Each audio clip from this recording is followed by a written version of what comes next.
வணக்கம். நான் பூர்ணிமா விக்னேஷ் ஃபார்மர்ஸ் ஃபுட்லேருந்து. இன்றைக்கி நம்ம பார்க்க போகிற ஹெல்த்தியான ரெசிபி என்னென்னா, நம்ம ஃபார்மர்ஸ் ஃபுட்டோட மோஸ்ட் செல்லிங் ப்ராடக்டான மில்லட் அடை மிக்ஸ். இதை பயன்படுத்தி சுரக்காய் அடை தோசை எப்படி செய்கிறது அப்படிங்கிறத பார்க்கலாம். இதுக்கு நான் 2 கிளாஸ் அளவு மாவு எடுத்து வச்சுருக்கேன். 2 கிளாஸ் அளவு மாவுக்கு 2.25 அளவு தண்ணி கரெக்டாக இருக்கும். உப்பு போட்டு தண்ணி ஊற்றி கட்டி இல்லாமல் கரைச்சி அரை மணி நேரம் ஊற விட்டுருங்க. 2 கிளாஸ் அளவு மாவுக்கு 1 டம்ளர் அளவுக்கு சுரக்காய் கரெக்டாக இருக்கும்.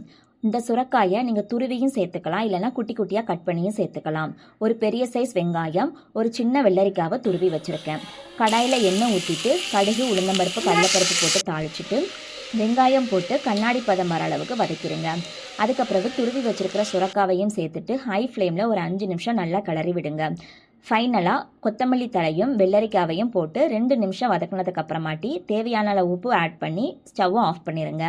இதில் கொத்தமல்லி தலைக்கு பதிலாக நீங்கள் முருங்கைக்கீரை சேர்த்துக்கலாம். முருங்கைக்கீரை எனக்கு கிடைக்கல, அதனால் கொத்தமல்லி தலை கொஞ்சம் அதிகமாக சேர்த்துருக்கேன். நம்ம இந்த வதக்கி வச்சுருக்கிற காய்கறியை ஆறுனதுக்கு அப்புறமாட்டி ஏற்கனவே ஊற வச்சுருக்கிற தோசை மாவில் சேர்த்து நல்லா மிக்ஸ் பண்ணிவிட்டு தோசையாக 2 பக்கமும் நல்லா வேக வச்சு எடுத்துக்க வேண்டியதான்.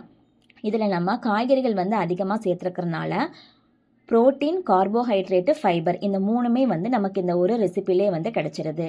வெயிட் லாஸ் பண்ணுறவங்களா இருந்தாலும் சரி, சுகர் பேஷண்ட்டாக இருந்தாலும் சரி, இல்லைனா நார்மலாக இருக்கிறவங்க கூட இந்த அடமிக்ஸ் எடுத்துக்கலாம். சுகர் பேஷண்ட்டுக்கு இந்த அடமிக்ஸ் ரொம்ப ரொம்ப நல்லாயிருக்கும். ஏன்னா இதில் ஃபைபர் இருக்கிறதுனால அவங்களுக்கு ரத்தத்தில் குளுக்கோஸினுடைய அளவு ஏறுறது ரொம்ப ஸ்லோவாக தான் இருக்கும்.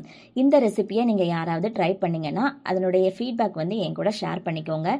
இந்த ப்ராடக்ட் வேணும் அப்படின்னா மேலே தெரிகிற நம்பருக்கு காண்டாக்ட் பண்ணி வாங்கிக்கோங்க. தேங்க்யூ.